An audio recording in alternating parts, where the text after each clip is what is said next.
Good afternoon, my name is Laura Sofia Mejia Garcia, and that of my colleagues are Angie Paula Ospina and Mariana Naranjo. At this time, we will share our appreciation about literacy review. Literature review is a process of critical and systematic examining and analyzing for previous research or related to specific topics. This purpose is to understand the current state of knowledge on the topics. This is interpreted theories, methods, and previous findings and gaps in the research, and thus contextualizes a new research or scholarly proposals. Okay, now let's talking about the 5 purposes of a literature review. And a literature review can have different purposes depending on your role, whether you are a faculty member, graduated student, administrator, or professional in another area. Among the most common purposes are A. To help to figure out what works. B. To pursue a topic, problem, or question of professional and or personal interest. C. To pinpoint an area of further study. D. To provide a relational background for study. And E. To survey or analyze research methodology. In the following, we will explain each of these purposes in detail. Okay, the first one is a key purpose of a literature review, and it's to find out what works, and the educators look for strategies in workshops, conference, or even in other classrooms like the internet, but these ideas are not always supported by research. By reviewing the literature, we can find valuable information about practices that have been tested with another similar students in similar situations, helping them to identify which methods are effective or which are not. Let's continue with the second one, that is to pursue a topic, problem, or question of personal and or personal interest. And this is another purpose of a literature review, and it's to look deeper into a topic of interest, whether for assessment or curiosity. Researching through the literature, the literature help us to explore questions about topics such as graphic of organizers, multiple intelligence, or even class size. By reviewing that bibliography, we can get different strategies if that strategies didn't work in practice. For example, the literature may surprise or confirm our experiences and interests. In any case, it is a great opportunity to learn more about the different and specific area.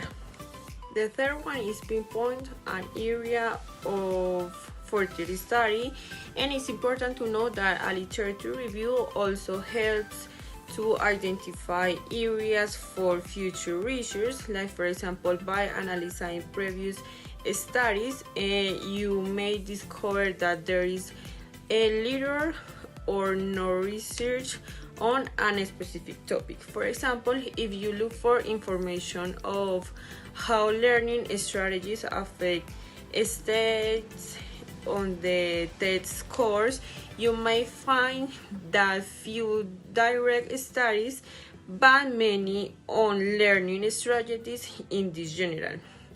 It's important to know that this allows us, for example, to identify gaps in knowledge and possible areas where more research is needed.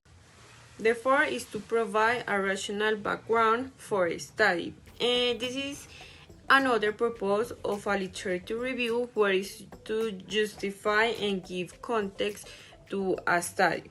In research papers such as this or academic projects, it is essential to include a literature review to support like the importance of the topic. For example, if you are reaching the manipulatives in mathematics, the review will help you to demonstrate the relevance, like for example, refine your research problem and better define your questions or hypotheses. The fifth purpose is to survey or analyze research methodology, and a literature review allows us to analyze research methodologies, like for example by studying how others have researched a different topic, and we can identify like approaches, how the approaches detect a different flag or find new opportunities. For example, if token systems has been starting with single subject experimental design, you might decide whether it is better to use a large graph experiment or a qualitative approach, like to analyze their impact on students' motivation. This analysis helps to define the most appropriate design for future research. Okay, now let's talk about the process of conducting a literature search. We will explain it in a simple way and with examples to make it much easier. There are several steps to this process. First, determine your focus. What we need to do is to be clear about the topic. Let's say you want to research how social networks affect academic performance. Great, but be careful. If your topic is too broad, you'll find a lot of information that won't help you. And if it's too narrow, you won't find anything.